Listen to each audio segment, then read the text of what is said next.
एक आमचे आजोबा, एक आमची आजी, दोघेही परिधान करतात अगदी साधी खादी.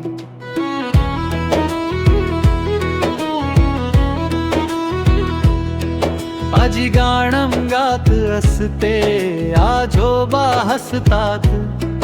कधी कधी आजोबाही एखादं गाणं गातात. सुरांमध्ये गोडवा नाही, आवाजातही नाही.